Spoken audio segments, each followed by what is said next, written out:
আসসালামু আলাইকুম। সবাই কেমন আছেন? স্পুনফুল স্টোরিজে আপনাদেরকে স্বাগতম। আজকে আমরা তৈরি করব মুরগির মাংসের কিমা পুরি। পুরি তো সবাই খেতে পছন্দ করেন, কিন্তু মুরগির মাংস দিয়ে যদি কিমা পুরি বানানো হয় তাহলে এর স্বাদই হয় অন্যরকম। সো কথা না বাড়িয়ে কাজে মনোযোগ দিই। আমরা প্রথমে একটি বলে প্রয়োজন মতো ময়দা নিয়ে নিয়েছি এবং পরিমাণ মতো লবণ এবং সাথে দিয়ে দিচ্ছি তেল। প্রয়োজন মতো পানি ব্যবহার করে আমরা ধীরে ধীরে খামিরটা তৈরি করে নেব। এখন আমাদের খামির প্রায় রেডি। এই সময় আমি একটু পরিমাণ তেল ব্যবহার করে নিয়েছিলাম এবং ভালো করে আবার মেখে নিয়েছি।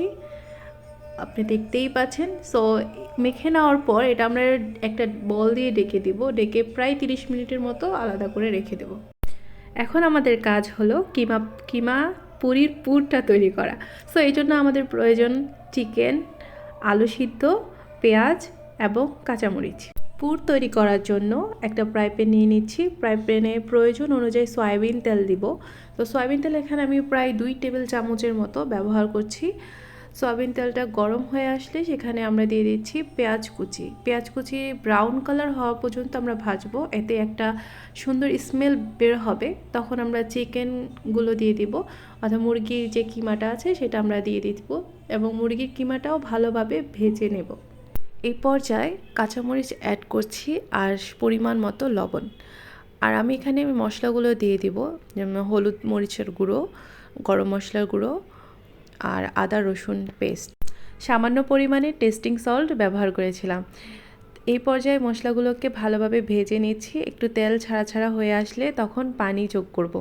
পানি দেওয়ার পর পানিটা শুকানো পর্যন্ত অপেক্ষা করব। মশলাগুলো ভালোভাবে কষানো হয়ে গেছে, পানিটাও একদম শুকিয়ে এসেছে। এই পর্যায়ে আলুর ভর্তা দিয়ে দেব। আলুর ভর্তা ভালোভাবে মশলা কিমার সাথে মেখে একদম ভাজা ভাজা হয়ে আসলে দেন আমরা এটাকে তুলে ফেলবো, অর্থাৎ আমাদের কিমা অলমোস্ট রেডি। কিমা পুরির পুর একদম রেডি। এখন আমরা তৈরি করব পুরি। পুরি বানানো খুবই সহজ, সবাই জানে কিভাবে পুরি বানাতে হয়। তারপরে আমি আবার দেখিয়ে দিচ্ছি। পুরি বানানোর জন্য আমরা অলরেডি ময়দার ময়ান তৈরি করে রেখেছিলাম। ময়ানটাকে পুরির সাইজ অনুযায়ী 10 থেকে 12টা টুকরো করে দিব এবং ছোট ছোট করে রুটি বেলে নিব। বেলে নেওয়া রুটির মাঝখানে প্রয়োজন মতো বা পরিমাণ মতো কিমা দিয়ে দেন আবার আমরা রুটি বেলে নিব।